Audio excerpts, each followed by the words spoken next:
Antes de 1983 en Colombia no había puentes festivos, pues los días festivos podían caer un martes, miércoles, jueves o viernes, negando la posibilidad de descansar 3 días seguidos, por lo que el congresista Raimundo Emiliani Román, con la Ley 51 de 1983, trasladó esos festivos al día lunes, y así fue el caso del 6 de enero, 19 de marzo, 29 de junio, 15 de agosto, 12 de octubre, 1 de noviembre, 11 de noviembre, Ascensión del Señor, Corpus Christi y Sagrado Corazón de Jesús, los cuales cuando no caigan en día lunes se trasladarán al lunes siguiente, y cuando las mencionadas festividades caigan en domingo, el descanso remunerado igualmente se trasladará al día lunes. Y listo, desde 1985 no vemos una hazaña a favor del trabajador como la Ley Emiliani, por lo que el congresista es llamado el padre de los lunes festivos. Sin embargo,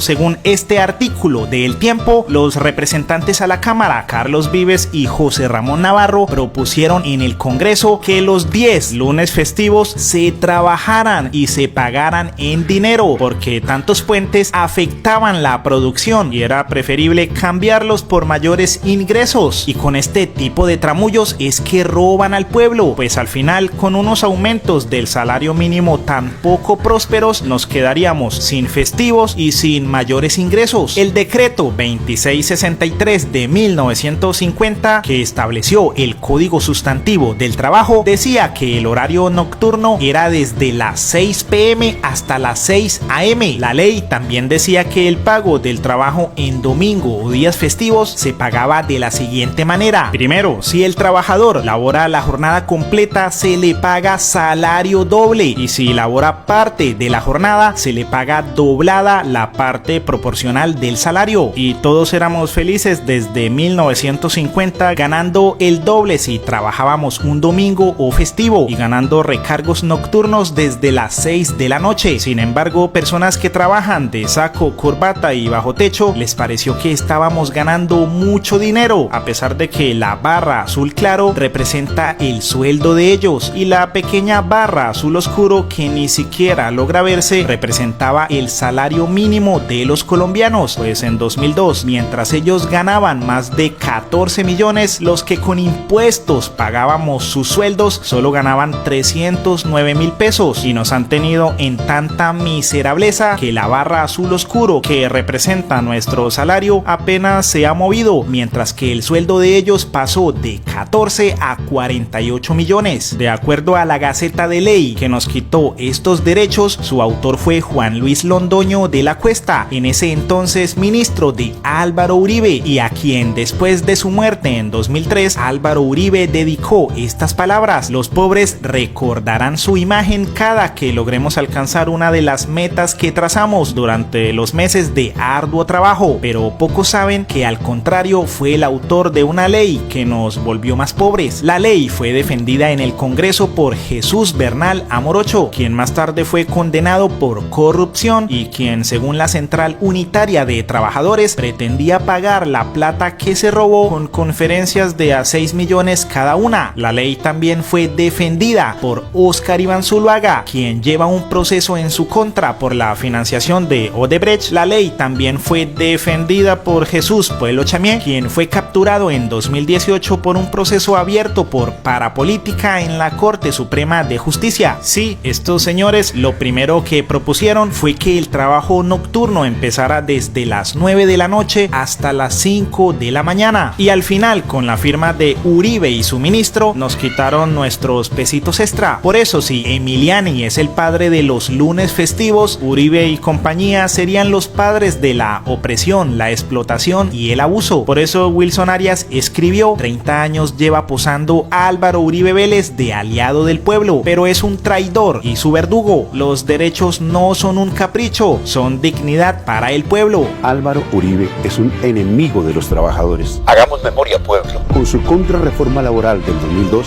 la ley 789 hizo que el recargo nocturno se empezara a pagar a las 10 de la noche. A los dominicales y festivos les dejó solo un recargo del 75%. A los millones de aprendices del SENA los puso a recibir 75% de un salario mínimo.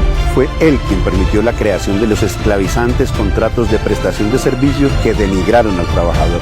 Con su contrarreforma pensional incrementó 300 semanas de cotización para poderse pensionar.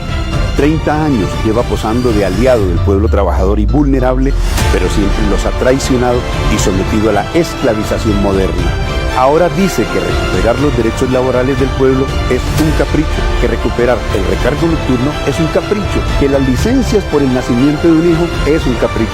¡Qué inmoral! ¿Cómo puede el pueblo respaldar al uribismo?